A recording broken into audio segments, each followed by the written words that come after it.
پیارے دوستو، سہیل ایک سوداگر تھا۔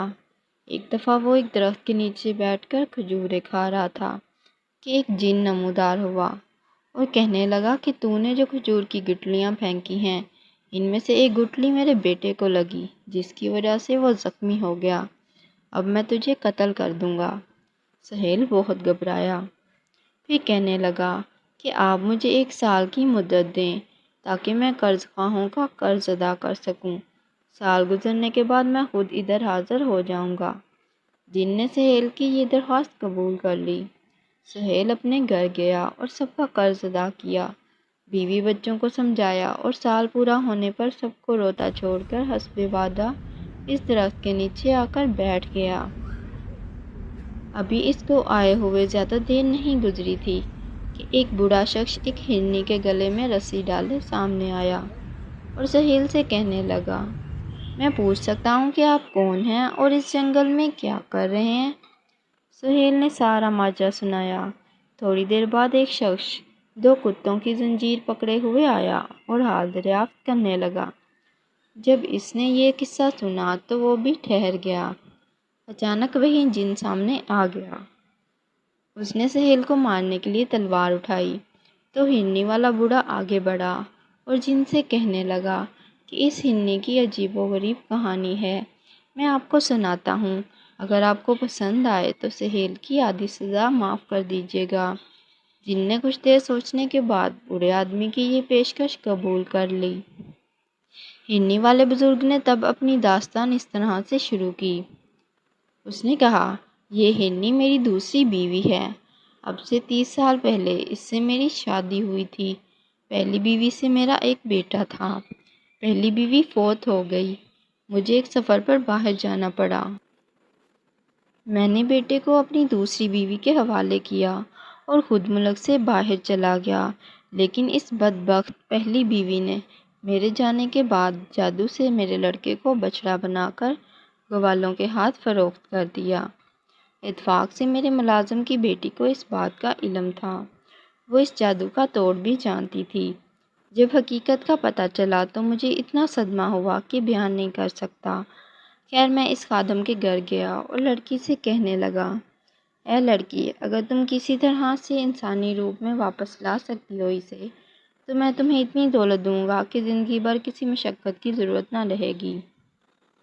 لڑکی نے کہا، میں کسی دولت کی طالب نہیں، لیکن شرط یہ ہے کہ جس عورت نے اسے بچڑا بنایا ہے اس کو سزا دینے کی اجازت دیجیے۔ میں نے اس کی شرط منظور کر لی۔ لڑکی نے ایک برتن میں پانی ڈالا، پھر اس پر کچھ پڑا اور اس بچڑے پر چھڑکا، اور پھر وہ بچڑا فوراً ہی انسانی شکل اختیار کر گیا۔ میں نے اپنے لختے جگر کو اپنی باہوں میں سمیٹ لیا۔ بعد میں اس نے میری بیوی کو جادو سے ہرنی بنا دیا، چنانچہ یہ وہی ہرنی ہے۔ دوسرا شخص آگے بڑھا اور کہنے لگا، اے شاہ جن، میری کہانی اس سے بھی زیادہ حیرت ناک ہے۔ اگر آپ اس سوداگر کی باقی سزا بھی معاف کرنے کا وعدہ کریں تو میں بھی اپنی کہانی عرض کرتا ہوں۔ جن نے کہا کہ اگر واقعی قصہ عجیب ہوا تو میں اس کا باقی کا قصور بھی معاف کر دوں گا۔ چنانچہ دوسرے شخص نے اپنا قصہ شروع کیا اور کہنے لگا، یہ دونوں کتے میرے حقیقی بھائی ہیں۔ جب میرے والد کا انتقال ہوا تو ہم تینوں بھائیوں کو 5000 دینار وراثت میں ملے۔ میں نے اپنا کاروبار شروع کر دیا، لیکن یہ دونوں بھائی روپیہ لے کر دوسری جگہ چلے گئے۔ تقریباً 1 سال کے بعد دونوں انتہائی مفلسی کے عالم میں دوبارہ واپس آئے اور مجھ سے مدد چاہی۔ جہاں تک ممکن ہو سکتا تھا میں نے ان کی دل جوئی کی اور انہیں 3000 دینار دے کر تجارت شروع کرا دی۔ ایک مرتبہ سمندر کے سفر کے دوران میری ملاقات ایک غریب بوڑھے سے ہوئی۔ وہ بہت بیمار تھا۔ اس نے اپنی بیٹی کی شادی مجھ سے کرنا چاہی۔ میں مان گیا۔ میرے بھائی نہ جانے کیوں حسد کرنے لگے اور موقع پا کر ان دونوں نے مجھے اور اس لڑکی کو سمندر میں دھکا دے دیا۔ وہ لڑکی اصل میں پری تھی۔ اس نے مجھے بچا لیا اور کہنے لگی کہ تمہارے بھائیوں نے ظلم کیا ہے، لہٰذا اس کی سزا میں ان کو ضرور دوں گی۔ میں نے کہا، بے شک ان کا قصور سنگین ہے، لیکن آخر میرے بھائی ہیں۔ میں چاہتا ہوں کہ تم ان کو زیادہ سخت سزا نہ دو۔ پری نے یہ بات مان لی۔ اس کے بعد ذرا سی دیر میں پری نے مجھے گھر پہنچا دیا اور خود غائب ہو گئی۔ میں گھر میں آیا تو دیکھا کہ گھر میں دو کتے زنجیر سے بندھے ہوئے ہیں۔ مجھے دیکھ کر میرے پیروں پر لوٹنے لگے۔ تھوڑی دیر میں وہ پری آئی اور کہنے لگی کہ یہ تمہارے وہی بھائی ہیں جنہوں نے تم سے بدسلوکی کی تھی، اور اب یہ 10 سال تک کتے ہی بنے رہیں گے۔ اسی دن سے میں ان کو اپنے ساتھ رکھتا ہوں اور اب 10 سال ختم ہونے کا انتظار کر رہا ہوں کہ کب یہ مدت ختم ہو اور یہ دوبارہ انسان بن جائیں۔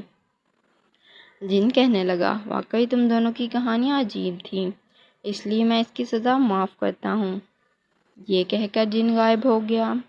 سہیل بہت خوش ہوا اور دونوں حضرات کا شکریہ ادا کر کے گھر لوٹ آیا۔